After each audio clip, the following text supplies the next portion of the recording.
It's one small step for man, one giant leap for mankind. Columbia. This is Houston, AOS over.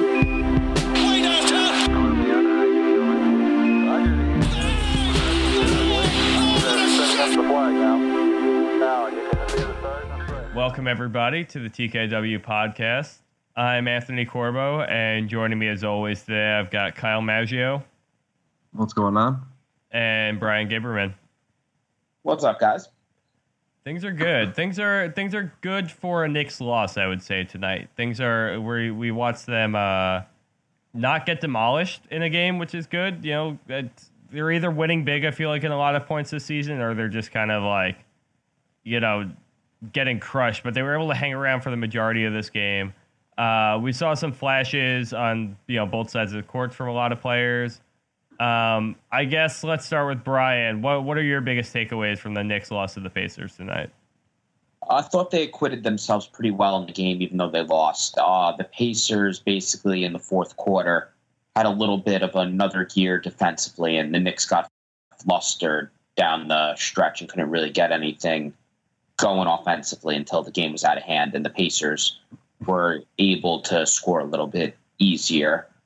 I thought Kanter hurt them late in the game. He was good for the most of the game, but he either got tired or he just started playing like crap. He let two late offensive rebounds and had that turnover, and those were three pretty big plays. And not only that, like Turner started taking him to town at the very end of that fourth quarter too, and that was right when the tide started turning. So, you know, like Kanter is just such a physical presence out there that, like, when he's getting taken to the rim by someone who's, you know, significantly less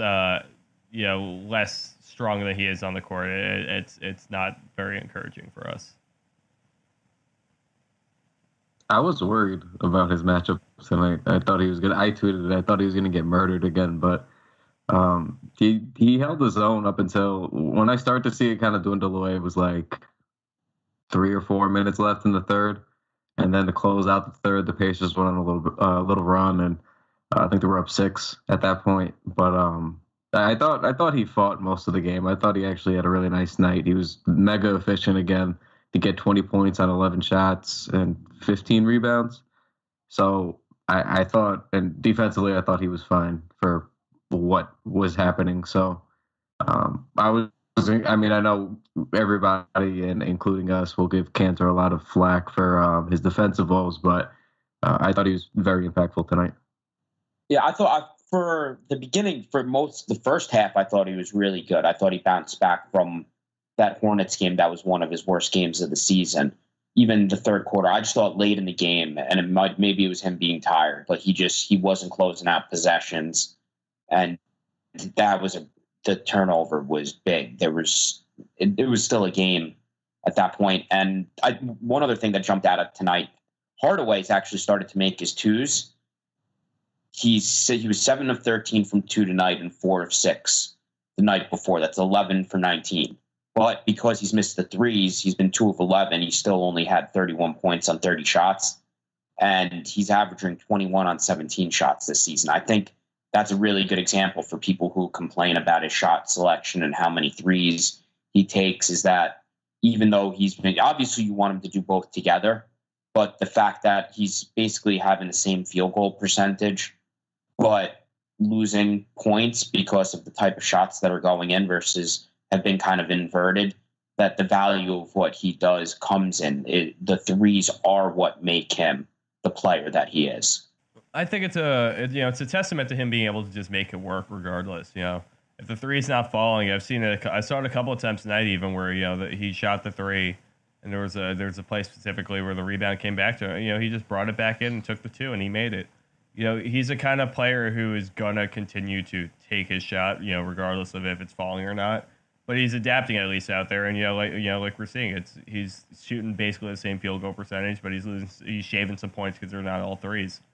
But it's falling, you know, it's working out. So It didn't bring us to the win tonight, but guys are still looking confident out there. They were taking their shots. Frank took plenty of shots. Knox took plenty of shots. So, I'll take Hardaway saying efficient regardless.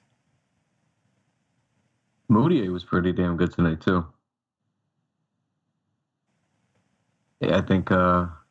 Here, 18 points, 5 of 11 from the field, 1 of 3 from deep, 2. Nope, that's the wrong line. And he got to the line 10 times. That's what I want to talk about.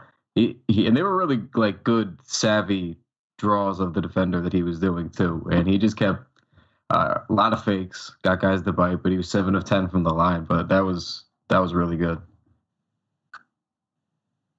Oh, yeah, the last 2 games he's been terrific. A very high level of play, scoring efficiently. He just had the foul shots tonight. Was awesome that he was able to do that. And he playing under control for the most part. He's doing a really good job creating room for his jumper to be able to get it off. He's hitting some with good balance, some when he's even a little off balance are still going in. I thought he was starting to regress a little bit at the beginning of the month, but now the last 2 games he's bounced right back and he's continued to deserve minutes.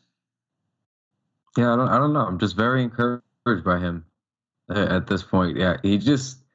I said it when he was going out like bananas with the efficiency, but it didn't look like he was doing anything different. Like this still looks like his game from, the last couple of years. Just things are going in now is the best way. Like he's a little bit smarter about some things, but more or less his game is still his game, and things are just kind of falling. And I mean, he's been a little bit more aggressive as a scorer, but it's a fun thing. Like, I like being wrong. It's fun sometimes. So we all kind of wrote him off. So it was kind of fun to just kind of sit here and eat the crow on it. Yeah. I mean, a big question of it is like how, we're still waiting to see and make sure that it can still continue moving forward. But he looked solid the last couple of games. And like Brian was kind of saying before, controlled is a good way to describe him tonight. He wasn't like necessarily like flailing his limbs out to try to get called on fouls. He looked more confident, like taking his shots. His like 3-pointer still looks pretty ugly when he's putting it up, and it's going in a good amount of times, and he's getting to the line like we're saying, and he's making it work. He's finding guys who's open. He made that really that beautiful passing sequence of Noah Vonleh to Mudiay over to Knox in the corner towards the end of the game. He's seeing guys out there. He's playing well with the starting lineup. I mean, we can only really commend him on the last couple of games. His turnover percentage this year is only 14%.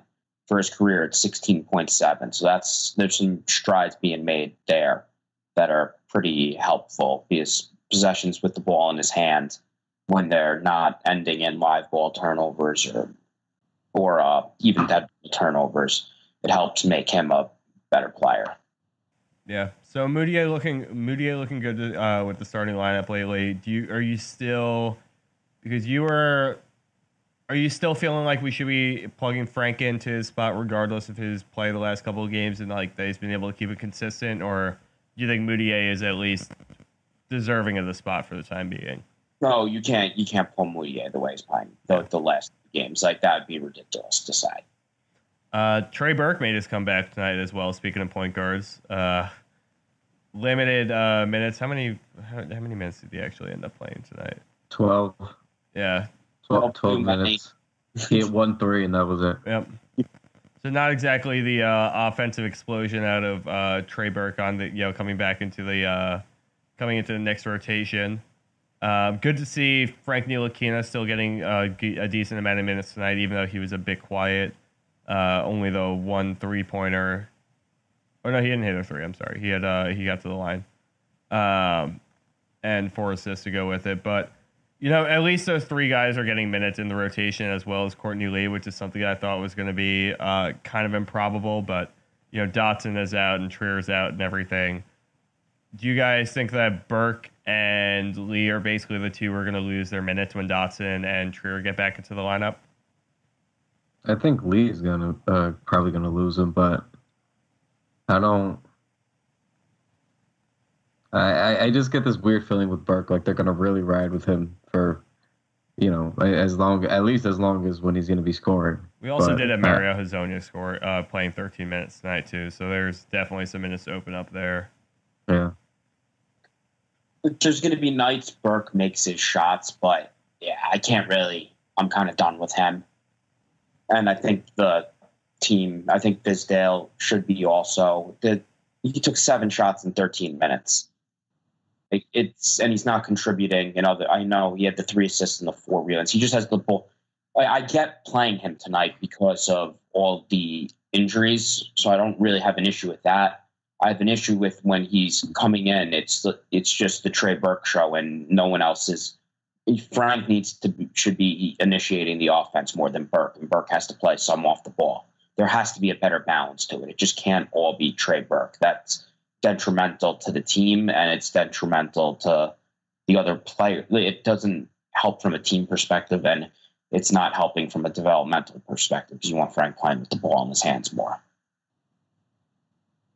I kind of wouldn't hate if they played Frank off ball to just start whenever Frank comes in, and then when he needs to step in as like the backup ball handler and get some run against some second units. I wouldn't mind that, but I don't think that's going to be the case as often as we'd like it to be. I think Burke is still going to dominate a lot of that, but I do think there's a chance he's the one who's going to get. Yeah, I think they're going to play Courtney. I think Courtney Lee is going to play over Burke. They're not going to sit Dotson and Trier. I think Burke might get pulled. Yeah, it's interesting because you look at, a lineup like that is definitely going to see less off-ball action from Frank. It's definitely going to see less, probably a little bit more experimenting with Trier, playing more of the traditional point guard role. But if you're going to look at the guys who have earned the minutes and guys who have actually fit within rotations this season, it's Lee, it's Dotson. Trey Burke has been, I would say, the antithesis of that so far. It's like when he's good, but it's not really indicative about how anybody else is playing around him, I guess the same question could be asked about Enes Kanter as well, though. Kanter obviously had a good game tonight. He looked solid on both ends of the court. But there was still, there's still issues of how much of a role in this. You look, obviously Mitchell Robinson's out tonight, but, Kanter played 36 minutes and Kornet only played 9. Are we advocating for a little bit more Luke Kornet time out there? He's gotten a couple of minutes in the last few games. Have you been impressed thus far with what Luke Kornet's shown us on the court, Kyle? Well, the Charlotte game, it would have been hard to not have been impressed. I thought he was really nice defensively. Obviously he went off a little bit for, the context of the kind of player he is. I think he had 16 points. He had a bunch of threes. It was just like a marksman late in that game. And then he had a couple of blocks, a big one, I think on the second to last possession, to block a 3 from going up. So the game in Charlotte, he was really, really good and really fun. He was in the zone there. But tonight, he was fine tonight. I just don't think, a night like tonight's what you're going to see out of him more often than not. 5 points, 1 of 3 from deep, a couple of rebounds, in 9 minutes. I think that's about what he's good for. I think he's a fine end of bench kind of big guy, but the stuff like the game in Charlotte, I don't think that's going to really happen again this year. I think it can happen again. I'm intrigued by him. I think a big man that can shoot threes and protect the rim has value, and especially if he can hit 35% of his threes, that's a player that has use on our roster. And I think, he had the 5 points and 3 rebounds, as you said, but it was only 9 minutes. That's really not that bad. And he's in a defensive improvement over Kanter. I don't think those minutes should be 36 and 9. I think Kornet should be getting 20 to 22 minutes with who's available right now and kind of see what you have with him and what he can do. Yeah, I think there's little reason to be playing Kanter, even on a huge night from him, like 30 minutes has got to be where you got to cap him around. It's just because you got guys like Kornet to look at. Noah Vonleh obviously played a lot of minutes, and he was playing a lot of 5 towards the end of the game as well. But it's you're just not. Nothing about Kanter is surprising us. He had 20 points and 15 rebounds. Like it's impressive. I like watching Enes Kanter play. It's just not going to lead this team in any sort of direction. I would like to see Luke Kornet out there because I like the kind of player that he embodies. There's a lot of similarities to what Mitchell Robinson and Kristaps can bring in one way or another. And just seeing him out there to just kind of bring that same kind of defensive prowess and letting him develop on one way or another. Like, the guy's not going to become a starter overnight, but I think he deserves more than 9 minutes right now. Yeah, I think he's been good. I'm more so worried about the consistency we're going to see out of him. But, with hopefully they play it safe with Mitchell Robinson, because this is the same ankle, isn't it? That's been flared up since the preseason. I don't know. Because I remember he hurt it in like the second game of the preseason. He missed a few games. He came back and then he tweaked it again. He missed a few more games, and then I wasn't sure if this was the same ankle or not. But if it is, either way, I hope they're just cautious with him, because I don't want this to become a thing this early in his career with the ankles. We've seen what that can do to people. But in his absence, I think Kornet's he should get a little bit more of a bump. I just want to see his consistency. That's really the thing that I'm talking about here, is that, Robinson's going to be out for, we're not really too. Did they give us a timeline on when Robinson's going to come back yet, or are they kind of been a little quiet about that one? He was in a walking boot last I heard about it. The boot makes it sound like it's going to be. Yeah, that's kind of what's making me kind of a little. A few games at the least, but yeah, but that's enough time to see Luke Kornet pick up a solid 15+ minutes a game. Let Kanter cook. He can do what he's got to do. He can play minutes right now. It's not, there's no reason to be benching him right now when all of your other big men are injured. But let Vonleh cook, let Kanter do his thing, and then I think Luke Kornet can fill in those minutes in between. But I'm intrigued as well. I'd like to see if his shooting can continue, if he's actually going to be an effective rim protector. Once Trier and Dotson are healthy, we have to remember Kanter isn't only playing at the expense of the other centers. Because as you could use Vonleh at center, and you could slide those wings into more minutes. And I think those wings, or Trier and Dotson, are just better, more valuable players in the NBA in 2018. So if you want to shift some more minutes to more guards and wings rather than the big men, and play some more one big lineups, I think that would be helpful to the team. I think it would improve them. That would help them improve on defense pretty greatly. I think that Vonleh has proven to be one of the more effective big men at the 4 or the 5 this season. So I think on the defensive end, he's going to be able to hold it down there, and then all those minutes will answer a lot of those questions. The Knicks are not going to be playing a lot of traditional lineups this year anyway. You might as well just experiment.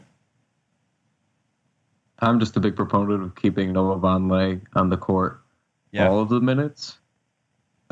He's just 48. Play him out every game.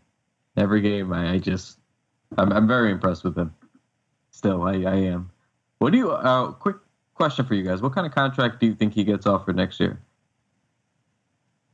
If he maintains this all year, this level of play. We were talking about this a little bit last time. I think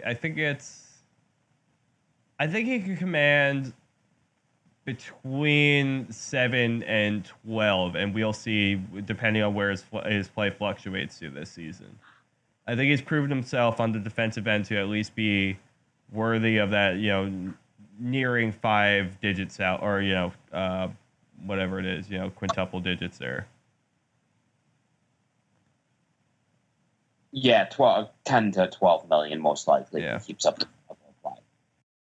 Just how GMs are building teams, and just how how coaches are valuing certain players is definitely an importance on defense, more so now than ever, and I think that's definitely playing into certain salary situations. So a guy like Noah Vonleh, who brings that and is able to shoot some 3-pointers surprisingly well this season, and just brings that kind of presence on the court, you can certainly make your money that way. Read 12 rebounds tonight too. I mean, obviously you look at it with Enes Kanter too. People will pay for rebounds. Yeah, and not just the rebounds. I did want to touch on your guys' thoughts of the game he had in Charlotte, because he almost had a triple-double, I believe. I think it was like 12, 11, and 7, or 15, 12, and 7. I want to pull it up here just to get it right. But, no, like, I didn't even realize until the game was over. Like, I realized he was playing well, and then I looked at the box score, and I saw that. And, it made me wonder, if he can get one this year. I think I think it's possible. I wouldn't say likely, but it's not out of the question. He's had enough of those high assist games that you could see it happening. Yeah, he had 15, 11, and 7 on Friday night against Charlotte. And I thought he was, and it was especially down the stretch. Him and Mudiay were dishing a lot, but he's just the kind of guy who's in position well, like, pretty much all the time. He's pointing out to other guys where they got to be. He's like, he has a good grip on the court. I feel like he reads his teammates well. He reads the defense well. He reads, incoming offense as well. He's just, that's what leads him to get those assists like that, because he's able to be in position. He's able to react, well. I think that he can certainly pull off another triple-double if you wanted to at this point in the year. But I also think he's the kind of guy who you would tell him afterwards, after the game, like, you got a triple-double, and he would be surprised. He plays with good tempo. There was a play in tonight's game against the Pacers where they denied the inbounds to the point guard, and he went and got it. And instead of walking it up slowly, he pushed it up the court fast, did a dribble handoff with Mudiay, and Mudiay got 2 free throws very early in the shot clock when the Pacers defense wasn't totally set. And it's little things like that are just smart, easy things to do that he has. And you got to have some skills to be able to have the confidence for a big man to be able to take the ball up the court like he does is pretty useful. Yeah, and it's going to be a question of whether or not the Knicks are going to be able to afford him this summer, whether or not they play their cards correctly, whether or not they sign guys in the correct order. There's a lot of variables to go into here, but if there's anybody who's proved the place on this team so far, it's got to be Noah Vonleh.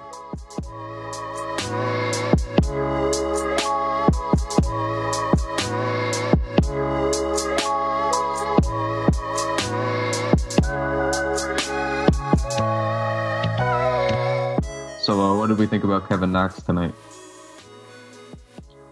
There was a small thing he did tonight that I thought was good. He had 2 drives. He actually did it 3 times, but he had the charge on the last one. But he had 2 drives where he drove, and one was, both passes were to Kanter. One ended in an assist, and another Kanter missed an open jumper. But I like him making plays on the move towards the rim. He before tonight, he had only passed on 5.6% of his drive. So that's another area that he's already showing that it's a skill that he's not totally comfortable with yet, but he's starting to show little flashes of working on it and getting better. So that was something I thought was good from him tonight. He's had the flow to really work in these last couple of games too. He just he loves that move. Obviously, we know he struggles to get all the way to the rack, and that's why he's dependent on it so much. But it really is pretty for a guy his size to be able to drop that in. Yeah, he does have good touch on it. It's a good shot to have in your bag when I don't mind it as like a last opportunity play. It's not. I just don't think it's something he should be going to at first for your initial option. You should try and work for a better shot. But if you're coming down and you're like, all right, shot clock's running down, I need to get, that's better than forcing up contested shot somewhere else. Right. No, I also like how he's been rebounding over this stretch. It's really been ever since, when was it, the Wizards game is when they started picking up. So I don't know. I feel like the first 10 or so games we were questioning, obviously we had concerns if he was fully healthy or not, but then a lot of people were questioning his motor. And I feel like we're not really seeing any of the motor concerns right now. So that, to me, is good. It seems like he's really trying to haul ass. Like, he'll make some stupid mistakes still because he's a kid, but it doesn't look like there's any lack of effort right now as compared to other points. So, can I give you the line of the night for tonight, though? In 13 minutes, going 1 for 3, with 0 rebounds, 0 assists, 0 blocks, 0 steals, and 1 turnover. That's Maggio Hezonja. Oh, no turnovers. That's the wrong line. But 1 foul. Maggio Hezonja. I really wanted him to be something. Yeah, nothing wild, nothing delusional, but just sort of Vonleh, like, just proved himself to be like, you know what, I could be an effective role player on a good team kind of guy. And just nothing. In fact, less than nothing for improvements. It seems like he's reverted or regressed, to early Orlando days. It's just not. It's really just not good, man. He missed a layup tonight that he should have made. I don't remember what the third shot was, and he misses a lot like that because he adjusts for no. He's athletic. He's really athletic and tall. He's got just a big frame and. He gets up to the rim and then he adjusts for no reason. Like he's a guard, like he's like a little guard adjusting to the shot. It makes no sense. It looks like a dog that thinks it's in a smaller body. Like he just has no. He just has no strength when he gets to the rim like that. He just shies away from it. I don't know what. The guy's playing at the 4. He's not Isaiah Thomas out there. It's I don't know. Now he had 13 minutes tonight that obviously should be replaced. Would you like to see Lance Thomas taking up that time now in the interim? Probably more Lee than anything. Well, Lee already had 18. I don't know how much more you're going to push Courtney Lee for right now, but the only guy who was a DMP tonight was Lance Thomas. And obviously a lot of guys are hurt right now, but I would much rather see Lance Thomas playing than Maggio Hezonja right now. Oh yeah, I agree with that. I think Lance you could have used Lance to take some of Hezonja's minutes and some of Burke's minutes. Yeah, and bumped up Frank's number a little higher and bumped up Lee's number a little higher and gotten rid of those 26 minutes. That would have been something I'd be open to. I mean, really, the starters just played like a ton of minutes tonight, and the bench really didn't come anywhere near that. I mean, you had Mudiay playing 30, and that was the least of all the guys in the lineup, and he had arguably the best game of them. So we still got a lot of zone again tonight, and we did get a lot of zone, and it wasn't as effective as in the fourth quarter of the Hornets game. Yeah, it's an interesting approach going back to it. I'm still kind of. I haven't bought in on this so far, but it seemed to have moments where it worked, but it just left the 3-point line wide open on too many occasions. And when they could get inside, I mean, Kanter held his own through the beginning of the game, but it kind of fell apart on him towards the end. So I just don't like the zone, especially at the NBA level. I don't. Guys are too good on almost any team to just leave open for threes, especially in today's NBA. It makes little sense to put yourself at such a risk to allow those shots so constantly. I don't like it, and I also don't even really. I get what they were trying to do. Try to keep Kanter at home a little bit more, maybe. Try to keep Timmy stuck just in a zone that he could protect. But it just seemed like they were late, moving back and forth and rotating and getting back. And at that point, you just got to go back to man, and what happens. I don't get the zone play. I get the logic. I get why it was happening. I just don't think it was good enough reason. I don't mind it in little spurts, but it's just you just run little spurts. Yes. You just can run such basic offense to create wide open threes against it. Like they were just running an overload play that you would do in like 8th grade when you played against a 2-3 zone, and it's resulted in Doug McDermott and Bogdanovich getting wide open, and Oladipo, all guys who are dead-eye three-point shooters getting clean looks, and you can't have that. Oladipo hit 5 threes tonight. Yeah. Yeah, McDermott hit 3. It's just it's too easy to scheme around. You guys are absolutely right. I mean, they got 34 threes up. I mean, the Knicks got 32 up, but it just felt like felt like more just by how open they were. But at the same time, like, I didn't mind like Fizdale turning to it. You know, obviously the Knicks played adequate defense for a good portion of this game, and then it all really just kind of started falling apart down the stretch. So you gotta do what you gotta do. You know, sometimes you give it a shot, and it didn't work out tonight. We'll see where. I don't know if it was the right call necessarily. It seemed pretty obvious that they're just gonna jack up a bunch of threes against you at that point, but at least he tried to take a different approach rather than just let everything fall apart. So I wanted to transition a little bit away from the game, if we're set with that, and let Brian give his eulogy for Ron Baker, if he would like to. You should still be on the team. That's it? Is that you mic dropping it there? I get why they cut him, but I've been started getting a little annoyed about this. Like, at what point, if they're gonna be honest about what the ethos of what they want this organization to be and the defense, don't you keep Ron Baker over someone like Mario Hezonja or Trey Burke? I was surprised at Hezonja. Like, I think everyone, like, it was pretty clear that Ron Baker was going to be going. All the signs were there, but I would much rather have seen someone like Mario Hezonja go than Ron Baker. I do think that Baker is at least more deserving of a spot on this team than Hezonja is. Kyle, yeah, I'm fine with him going. I'm sorry. I get it. You're just a hater.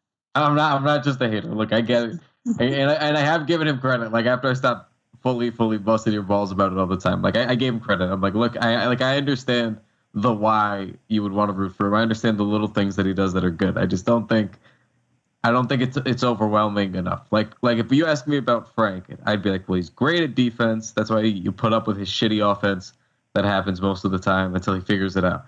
But then it's like Baker, that's not a thing because he's really shitty at offense, and to me, he's just good at defense. He's not like a nearing elite defender like Frank is. So that's why it's like for Baker, it's like, yeah, I think he's a good guy. I think he tries hard, but that's it. That's it. Like, I'm a fan. I'm not gonna say I'm a full-on fan of his, but like, seems like a good enough guy. But it's just such a shame. I mean, I was gonna say it's a shame. I feel bad for him, but like, Ron Baker did get $10 million in the NBA for his role to essentially. He got a great deal. Like, that's what I'm saying. I don't feel that bad. Yeah, I think he basically, when you look back at things, he just got paid $10 million to get smacked in the face by Anthony Davis twice. And the only thing I'll truly miss is the fantastic memes we were able to get while he was here. He was charismatic. He was a charismatic man. Can I swing back to the zone defense real quick? Yeah. All right. So on the season, then 35% of the shots the Knicks allow are from three. Against the Hornets and against the Pacers, when they use zone defense a lot more. Against the Hornets, 47% of the shots they allowed were from three. And against the Pacers, it was 39%. So we're seeing an increase in the amount of threes that they're allowing because of going to the zone defense. And that's basically the opposite of the principles you want for a defense in 2018. Your goal is to be shooting more threes than the other team every single game, because statistically it's been proven that the better way to limit threes is by limiting attempts, not banking on misses. That misses and makes, there's a flukiness to it. And that if you limit the attempts, it's the best way to get that advantage from three-point range. So the zone defense is pushing you away from smart basketball. So yeah, it can't be used as much as it's been being used. So like when you have a game like tonight and it starts to get away from the Knicks, starts to get away from Fizdale, what what do you recommend the Knicks do instead of running the zone now? Because it seems to be a Fizdale go-to move at this point. Play guys who are better at defense and sit players who aren't as good at defense. If you want to make the defense better, play Luke Kornet over Enes Kanter. Yeah. Like even when Kanter's not harmful, he just has physical limitations to what he can do. Like he's not going to be able to protect the rim in an effective manner. Because his positioning has to be absolutely perfect, and his brain isn't typically working that quick on defense. If he's just a split second late, it's a problem. When you have someone like Luke Kornet, he can make mistakes because he can stick his arm up and he's 8 feet long and he can just contest shots. It's just basic physics of how each person's body is constructed. And on that note about Kornet, though, I thought he actually played pretty well when he was matched up on Sabonis. Sabonis ate him up a little bit, but he really made him work. He really made him go to 2 and 3 moves to kind of cut and get to the rim. But I like what I saw from him on that end. Knox got bodied down low a little bit. Yeah, he sure did. He sure did. And not even down low. I mean, do you remember that one time they tried to clear him out a little bit and come up to set a screen, and I forgot who it was, tried to play over the screen and bumped into Knox, and Knox went flying back like 5 feet. I don't remember that play. But it was the same thing. I'm like, bro, like it's just he's got such a big frame, and he's just not strong enough yet. And it's just funny how he gets pushed around everywhere. Yeah, I mean, when you talk about especially down low, like Sabonis is no laughing matter down there either. Like he will just that's a big fucking that boy. is a big fucking dude. Like he is just gonna kind of bully you down low, and Knox just doesn't have the legs for it yet. But that's why he's 19, right? He'll get there. Miles Turner hasn't ended up being as good as I thought he would be. He's an effective player, but his offense could be a little bit more diverse. He can't really do anything with the ball in his hands outside of like a 1 or 2 dribbles when he gets the ball dumped off to him in the pick and roll. Like if you give him the ball on the block and ask him to do something, more times than not, he's not going to be able to get you a bucket. Yeah, I that's kind of what I thought he was going to develop into. That's why I'm kind of surprised he hasn't hit that part yet. And I think he is still a very good player, but I kind of the way he first came into the NBA, and the way he was very fluid, he's very smooth, especially very much so offensively. It just seemed like that was something that was going to happen in the next year or so, and it just hasn't happened yet. Yeah, he's definitely, I think he's found an effectiveness over the last kind of, I think that we've all come to grips with this ceiling, I guess, and he's kind of figuring out how to be an effective player. Like, I basically see his ceiling at this point being like a poor man's Miami Bosch, maybe. He kind of plays a bit of a similar role, but I think his 3-point shooting has generally become a weapon for him, but yeah, he hasn't developed into like the kind of the down low presence I thought. He hasn't become quite the rim protector I thought he was going to be, but he's effective in many respects at least. So, what kind of a deal is he on right now too? But he just got like a 4-year 85 or something like that. I feel not terrible for a player like him. That's pretty effectively paid. No, yeah, I think that's fine for him. Yeah, and he's 22. He's still gonna get better. I just thought he would be a little bit more farther along than he is. I do remember when he first came in, everyone was kind of talking about, we were getting excited about Porzingis, and everyone was like, "Well, why?" Like, I don't know why people are getting excited about KP when Miles Turner is better. I remember that being a little thing for a while, and I was just like, we're always ready to just jump ship to go to the new thing that's always better. Like, there's always an underrated guy that we got to hop to. Yeah, I mean, you're not gonna really look me in the face and tell me that Miles Turner is gonna be a better player than Porzingis. I'm just not gonna hear it. I think there's less risk with Turner. Well, yeah, now. Yeah. Even before that, just the way their bodies are built. I just feel like what Kristaps can give you on the defensive end. Yeah, the injury risk is certainly there, but it's just he can deliver so much more. Kristaps can create his own shot and shoot off the dribble. So right. And he can also do all the pick and pop stuff Turner does. There's no question from a skill perspective that Porzingis is better at this point. Speaking of things to get excited about, do you guys want to take a look at the schedule ahead? We've got Knicks and Suns playing tomorrow night. This is the first game of a back-to-back.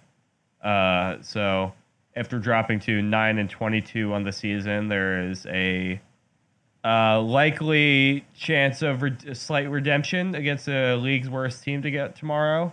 After that, it starts to kind of get a little bit busier. We got Knicks and 76ers on Wednesday, Hawks on Friday, Bucks on Tuesday, which is Christmas. And then, things pick up a little bit further from there. Tomorrow's game might be the last chance to pick up an easy win. Do you guys have any thoughts on the new look Suns with Kelly Oubre Jr. and Austin Rivers?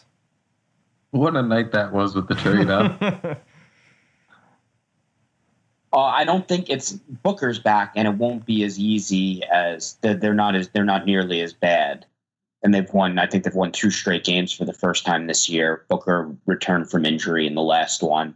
When he plays, the team is somewhat like resembles an NBA basketball team.